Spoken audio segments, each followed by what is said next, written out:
BJP తన ఇష్టానుసారంగా parliament సమావేశాలని నడిపిస్తోందని Congress MP Chamala Kiran Kumar Reddy ఆరోపించారు. బీఏసీకి సంబంధం లేకుండానే బిజినెస్ ని డిసైడ్ చేస్తున్నారని ఆగ్రహం వ్యక్తం చేశారు. ఎల్ఓపీ అయిన రాహుల్ గాంధీకి మైక్ ఇచ్చినట్టే ఇచ్చి వెంటనే సభని వాయిదా వేశారని మండిపడ్డారు.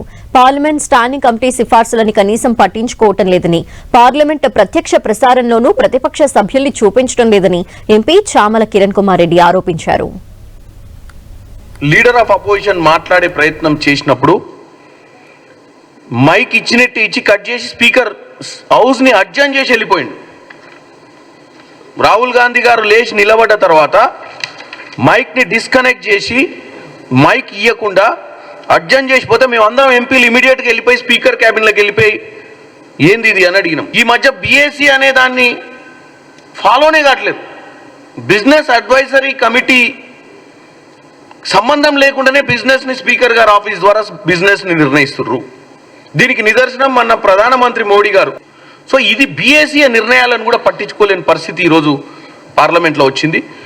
ఇక పోతే సన్సద్ టీవీ మీరు చూసినట్టయితే సన్సద్ టీవీ ఏదైతుందో ఆఖరికి ఆ సన్సద్ టీవీలో కూడా ప్రతిపక్షాలను చూపించే ప్రయత్నమే చేస్తలేరు. కేవలమైన రూలింగ్ పార్టీకే ఎక్కువ ఇంపార్టెన్స్ ఇస్తున్నట్టు